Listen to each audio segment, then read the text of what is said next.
The ghost in the Supermax. The concrete walls are 4 feet thick. The door is solid steel, pneumatically controlled, opened only by guards who never speak your name.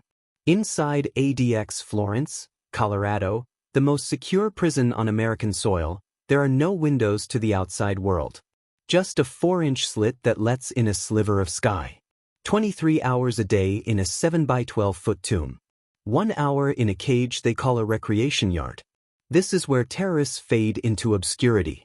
Where cartel kingpins learn the meaning of silence. Where the Unabomber spent his final decades. And this is where Marcus Kaine, once the youngest hedge fund manager to ever control $11 billion, now counts the cracks in his ceiling. But Marcus isn't like the others here. He doesn't rage against the walls. He doesn't scratch messages into concrete or lose his mind to the suffocating isolation. No, Marcus sits on his steel bunk every morning at exactly 6:15, closes his eyes and replays it. Every step, every decision, every face. The greatest crime never completed. The heist that could have bankrupted a country and rewritten the global economy. And the 6 people who died trying.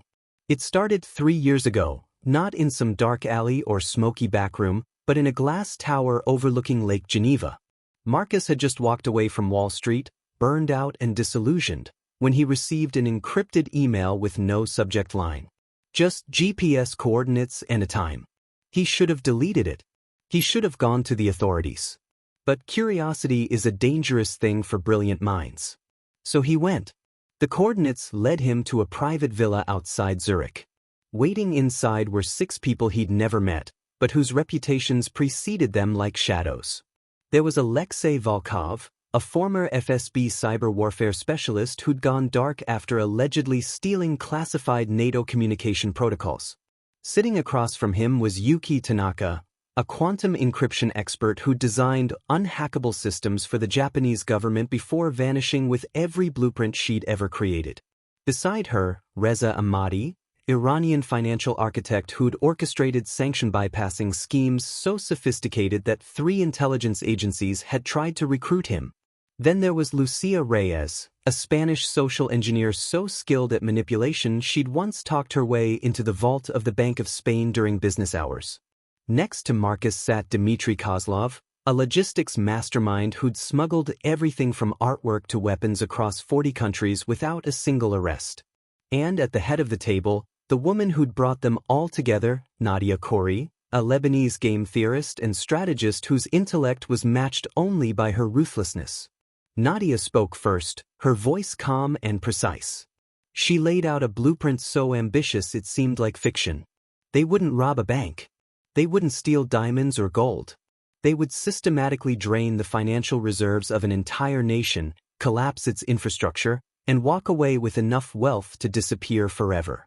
The target was a small but wealthy European nation whose economy ran almost entirely on digital rails. Its central bank, its power grid, its emergency services, all networked, all vulnerable. The plan would take 18 months. Phase 1, infiltration. Phase 2, infrastructure mapping. Phase 3, simultaneous execution across 12 critical nodes. And Phase 4, the vanishing act. Marcus should have walked out.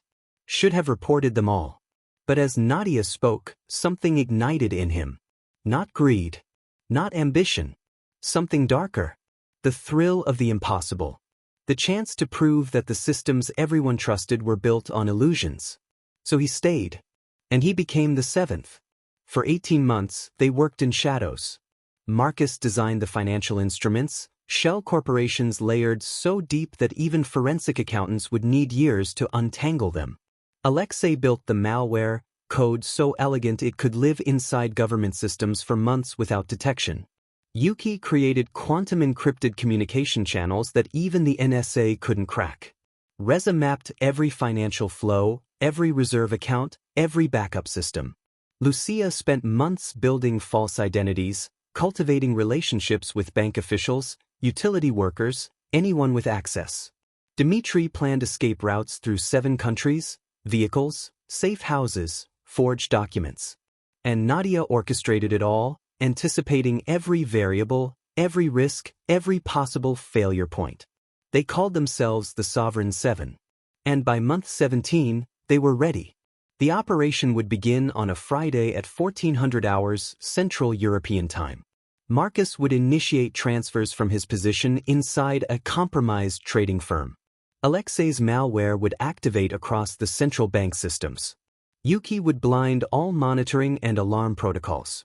Reza would reroute funds through a maze of accounts spanning 38 countries.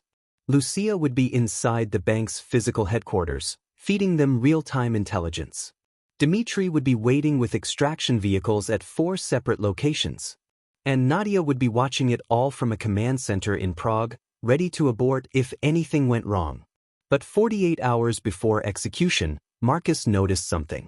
A pattern in the communication logs. A micro-delay in Alexei's response times. A slight change in Lucia's behavior during their final briefing. It was subtle, almost imperceptible, but Marcus had built his career on reading patterns others missed. Something was off. Someone in the group wasn't who they claimed to be. And that's when Marcus made the decision that would save his life and doom everyone else. He reached out to an old contact at the FBI. Not to confess. Not to turn them in. But to buy himself insurance.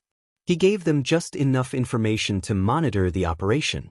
Just enough to step in if things went sideways. He told himself it was a safeguard. A way to control the chaos.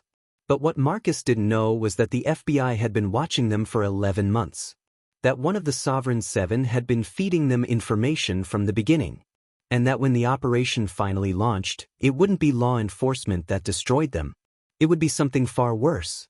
Because when the clock struck 1400 hours that Friday afternoon, and Marcus initiated the first transfer from his terminal in Luxembourg, the screen didn't show transaction confirmed. It showed a single line of text that made his blood turn to ice. "We've been waiting for you, Marcus. Now let's see who survives." The unraveling. Marcus stared at the screen, his fingers frozen above the keyboard. The message blinked twice, then vanished, replaced by cascading lines of code he didn't recognize. His heart hammered against his ribs as he grabbed his encrypted phone and tried to reach Nadia. No signal. He tried Alexei. Nothing. The communication network Yuki had designed, the unhackable quantum encrypted system they'd tested 1,000 times, was completely dark. Outside the trading firm's window, Luxembourg's financial district hummed with its usual Friday afternoon energy. Bankers in tailored suits walked past cafes. Tourists snapped photos of medieval architecture. Nobody knew that 16 floors above them, the greatest heist in history was collapsing in real time. Marcus's mind raced through possibilities. Had they been compromised? Was it law enforcement? A rival group? Or something else entirely? He grabbed his backup laptop and tried to access the offshore accounts they'd set up. Every single one showed the same status, frozen. 47 shell corporations, meticulously constructed over 18 months, all locked down simultaneously. That wasn't law enforcement. That was someone who knew every detail of their operation. Someone who'd been inside from the beginning. 300 miles away in Prague, Nadia Khoury sat in a converted warehouse that served as their command center, watching her screens go haywire. Every system was turning against them. The malware Alexei had planted in the central bank wasn't activating, it was self-destructing, leaving traces everywhere. The kill switches they'd built in as safety measures were triggering in reverse, exposing their infrastructure instead of hiding it. And the quantum communication network wasn't just down, it was broadcasting. Broadcasting their locations. Nadia's phone buzzed. A single text from an unknown number. "The FSB sends its regards. You should have stayed retired, Alexei." Her blood went cold. She'd vetted Alexei Volkov herself, spent months confirming his identity, his background, his defection from Russian intelligence. But what if it had all been a legend? What if the FSB had never let him go? What if Alexei had been a double agent from the start, feeding Moscow every detail of their plan? But why would Russia want to stop them? Unless they weren't trying to stop the heist. Unless they were trying to execute it themselves. Nadia's fingers flew across her keyboard, trying to reach anyone in the group. Yuki in Tokyo. Reza in Dubai. Lucia in Brussels. Dmitry in Vienna. All offline. All dark. Then her screen flickered and a video feed appeared. It was Lucia, inside the central bank's headquarters as planned, but something was wrong. She was moving too fast, looking over her shoulder, terror etched on her face. The camera audio crackled to life. "Nadia, if you can hear this, run. It's not the police. It's not Interpol. Someone knew we were coming. They've been waiting inside the bank. Armed men, professional, not security guards. They have Dimitri's location. They have all our locations. This was a trap. This whole thing was a..." The feed cut to black. Then silence. Nadia didn't hesitate. She grabbed the emergency bag she'd kept under her desk, the one containing 3 passports, 50,000 euros in cash, and a USB drive with every piece of leverage she'd collected on powerful people over the years. She was halfway to the door when it exploded inward. Not police. Not Interpol agents in tactical gear. Just 2 men in dark suits, moving with the fluid precision of professional killers. She ran for the back exit, but they were faster. One of them caught her arm, twisting it behind her back with mechanical efficiency. The other held up a phone showing her a live video feed. It was Marcus, being dragged out of the Luxembourg trading firm by men who definitely weren't FBI. And Yuki, in what looked like a Tokyo subway station, surrounded by operatives in civilian clothing. And Reza, face down on the floor of a Dubai hotel room, hands zip-tied behind his back. "The operation is over," the man holding the phone said in perfect English with no discernible accent. "You have 2 choices. You cooperate with us and live. Or you resist and join Lucia." "Where is she?" Nadia demanded, though she already knew the answer. The man's expression didn't change. "The Vltava River is very cold this time of year." Across Europe, the Sovereign Seven were being rounded up, not by law enforcement, but by something far more organized. Marcus, dragged into a black van in Luxembourg, found himself sitting across from a woman in her 50s with steel gray hair and eyes that had seen too much. She didn't introduce herself. She didn't read him his rights. She simply opened a tablet and showed him photographs. Alexei Volkov, real name Konstantin Sokolov, FSB deep cover operative active for 12 years. Yuki Tanaka, actually working for a private intelligence contractor funded by 3 different governments. Lucia Reyes, deceased 4 hours ago, killed attempting to escape. Dmitry Kozlov, in custody in Vienna, already talking. And Reza Ahmadi, found dead in his Dubai hotel room, official cause, suicide. Unofficial cause, message. "You were pawns," the woman said flatly. The entire operation was designed to fail. Russia wanted to expose Western banking vulnerabilities. China wanted to test their cyber defense systems. And certain private interests wanted to create chaos in European markets so they could profit from the collapse. You 7 were never going to succeed. You were the demonstration. Marcus felt his world tilt. "That's impossible. We built this ourselves. We chose the target. You chose nothing," she interrupted. Nadia Khoury received funding from a shell corporation traced back to Moscow. Alexei's malware had backdoors we've been monitoring for 8 months. Even your FBI contact, Marcus, the one you thought was your insurance policy, he was ours. We let you build this operation because we needed to know who else was watching. And now we know." The van stopped. Marcus was pulled out into an underground parking garage he didn't recognize. Dozens of vehicles, hundreds of personnel moving with military precision. This wasn't a police operation. This was something bigger. Something that existed in the spaces between governments. "You get one chance to walk away from this," the woman said. "You cooperate fully. You testify about everyone involved. You give us every name, every account, every contact. And in exchange, you get a life sentence in ADX Florence instead of a bullet in an unmarked grave. That's your choice." Marcus looked at her, this woman without a name representing powers without faces. He thought about Lucia, dead in a river. About Reza, murdered and called a suicide. About Nadia and the others, probably facing similar choices at this very moment. They'd been so smart, so careful, so certain they could outsmart the system. But they'd never realized they were the system's puppets all along. "Where's Nadia?" he asked quietly. The woman's expression softened, just slightly. "She made a different choice than you're about to make." Marcus closed his eyes. He saw the whole thing clearly now. Not the heist they'd planned, but the game they'd been trapped in.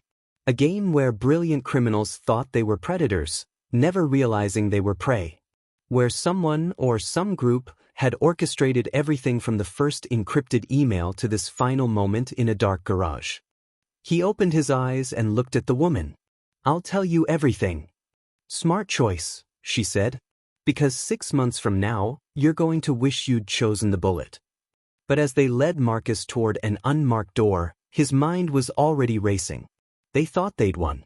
They thought they'd captured all the pieces. But there was something they didn't know. Something even Nadia didn't know. A failsafe Marcus had built into the system. A final card he'd kept hidden even from his own team. Because Marcus Kaine didn't just design financial instruments. He designed insurance policies. And his was about to come due. Black site. ADX Florence sits in the high desert of Colorado like a monument to civilization's darkest necessity.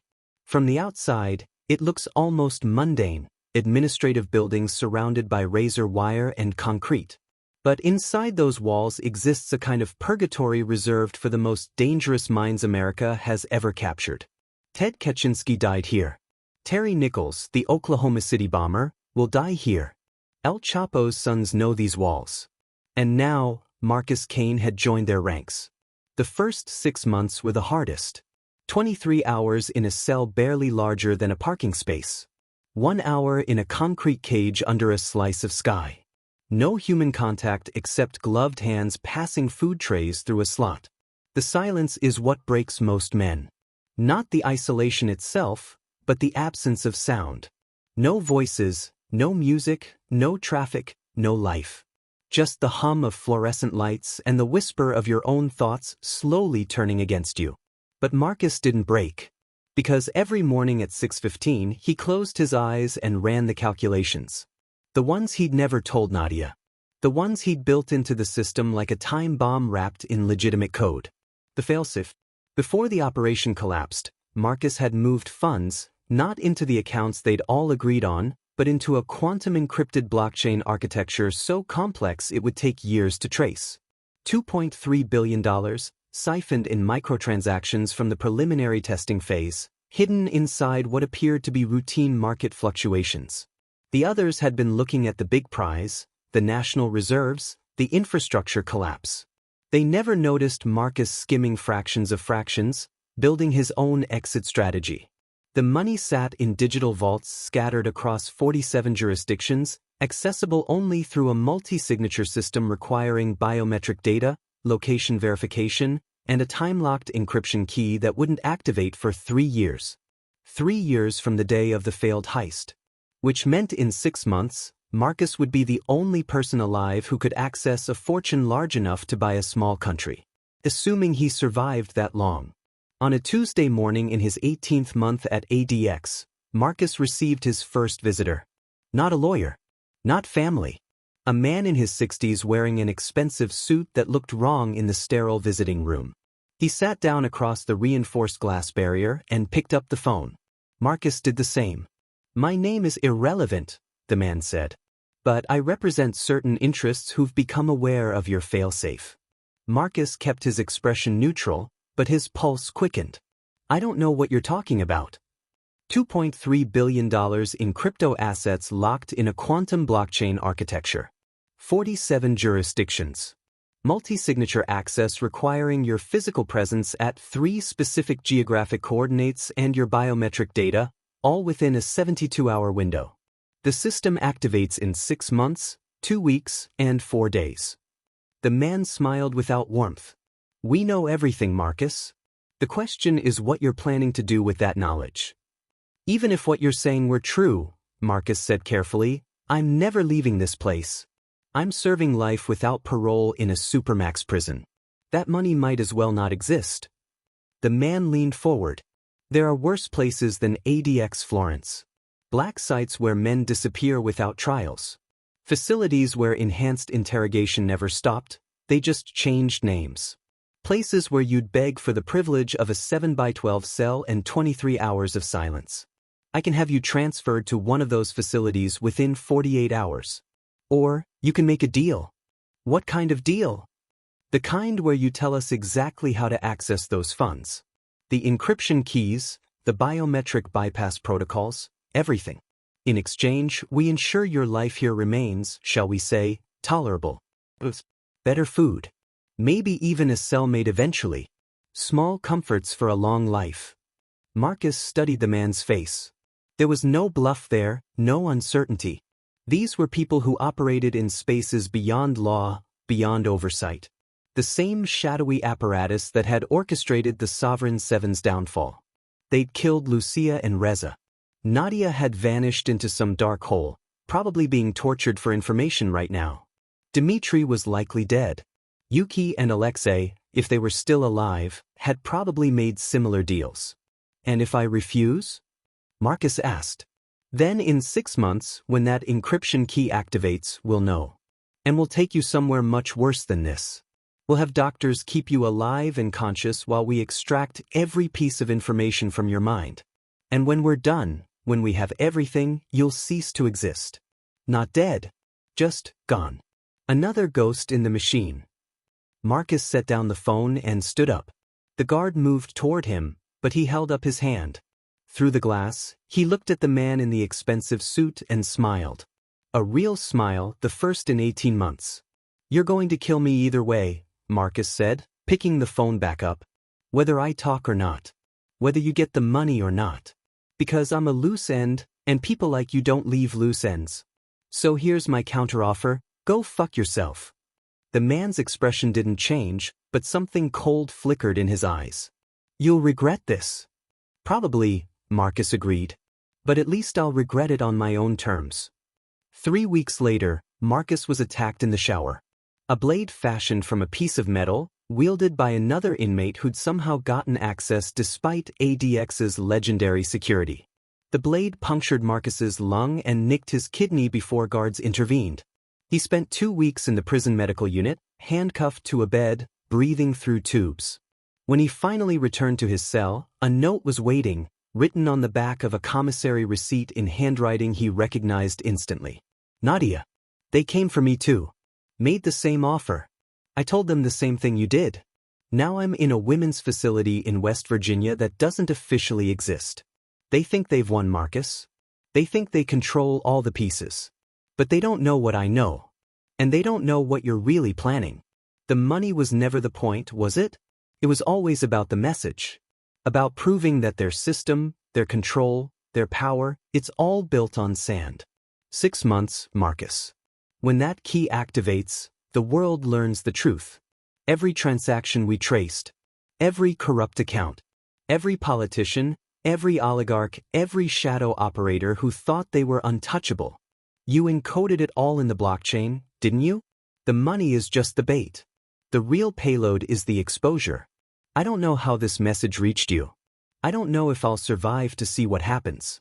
But I know this, they're terrified. Not of the money. Of the truth. Make it count. Marcus read the note 3 times, then ate it, swallowing the paper in small pieces until no evidence remained. Nadia was right. She'd always been the smartest person in any room. The $2.3 billion was real, but it was never the goal. It was camouflage for the real weapon, a distributed ledger containing 18 months of financial tracking.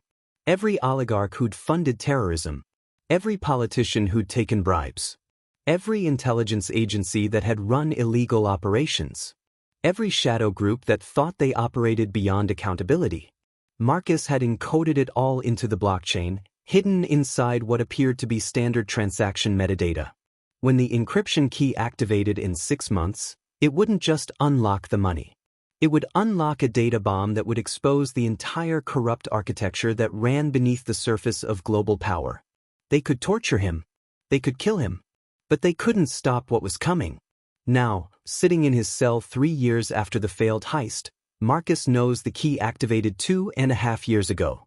He knows that somewhere in the world, data is spreading through networks, being analyzed by journalists, activists, forensic accountants. He knows that some of the people who put him here are probably in prison themselves now, or dead, or on the run. He'll never see the outside world again. He'll grow old in this 7 by 12-foot concrete tomb, measuring his life in the cracks in the ceiling and the slice of sky visible 1 hour per day. But every morning at 6:15, Marcus Kaine closes his eyes and smiles. Because the Sovereign Seven didn't fail. They were never trying to rob a country. They were trying to expose the criminals who already had. And in the end, from inside the most secure prison in America, Marcus had succeeded where governments had failed. The heist was never about the money. It was about showing the world that the real criminals were the ones who'd built the cage. And now everyone knew. Some men break in ADX Florence. Some men fade into madness. But Marcus Kaine sits in his cell and counts the victories. One exposure at a time.